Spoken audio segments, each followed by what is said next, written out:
Hello and welcome to your Astrology and Spirituality overview for Saturday the 2nd of January.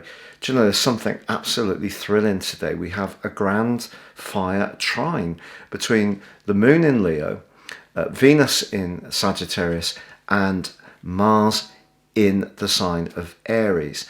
And I think this is going to be a welcome gusto of drive, enthusiasm. It's going to give us that spark to do something, perhaps get in touch with someone that we're really drawn to, or maybe get busy on a creative project, or overcome the instruction manual on a Christmas present that still is proven to be utterly elusive. But something about passion. Sometimes pragmatism does pulverize our passion because there are so many things to attend to. And we're all trying to keep ourselves together in these, in some ways, very, very complex times. So I think today there is an opportunity to show how we feel, to be larger than life, to bring some joy and even some risk into what we do. Do something a bit daring or with a bit of devilment.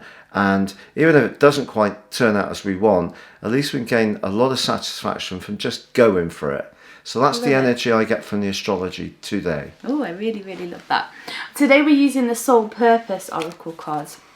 See what our soul's asking from us today. And there's a card sticking out. Oh, okay. The word on this card says guilt. This is interesting. It says, I release any beliefs that no longer assist my soul's growth. Guilt is a funny emotion because on the one hand, I think it's very good in a way that we would feel guilt if we do something wrong because that's we're holding ourselves to account. Yeah, we're holding ourselves to account and it shows that we're not a psychopath. However, if we carry it around with us day in, day out, it can get so disturbing and so on top of us that we can just actually stop living life to its fullest. It's a very Catholic thing. You know, we were both educated in Catholic schools. I think when I went to school, it was extremely along the lines of creating guilt, maybe not consciously by the people there, but if you don't wash your hands, you never get rid of the original sin.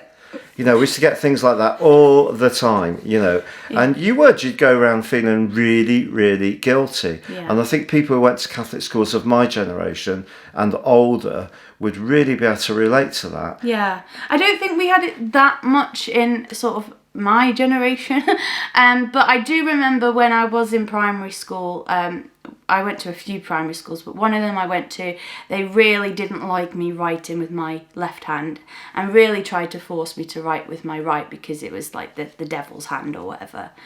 But I stood firm. Yeah, it's just this just shows the stuff that can get put on people, you know, and you can never wash away the original sin. Saying that to a child, it's like it's very, you know, very powerful stuff. So that kind of conditioning is very unhelpful. Mm-hmm. But of course, it can happen in other cultures outside that old-fashioned Catholic culture.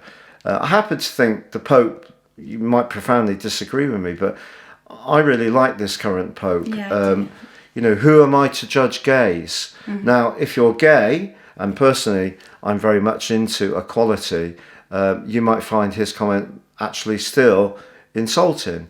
But at least he's trying. You know, we've only got to go back, 10, 20, 30, 40, 50 years. Oh, my word. Oh, yeah. You would not be getting anything near like that. So he's trying to be more liberal in his approach. There was a time when the AIDS crisis first started that the current Pope at that time wouldn't agree to condoms being distributed in Africa because, you know, it's all this kind of stuff is around guilt and about judgments. Mm-hmm. And the most important thing that we can all exchange with one another is kindness and true love. So, I think guilt is a very powerful thing. Yeah, it is powerful. And so find that balance, you know, if we do feel guilt, then that's fine if we've done something wrong, but it's also just knowing when to try and overcome that, because it really can have an impact and destroy our lives if we walk around with that shame all the time. It's just no good for our relationships. Definitely, it steals our energy completely. Yeah, it does. So if you'd like to grab your free daily horoscope, please see that below. If you've yet to subscribe to our channel, I'd be honoured, or we'd be honoured if you would do so now. Please click or tap on the bell notification symbol. But for now, from the A-Team, it is... Goodbye from me. And it's goodbye from me. Patrick, what are you doing? Stop! Patrick, what are you doing? Now wash your hands, boy. You never get rid of that original sin.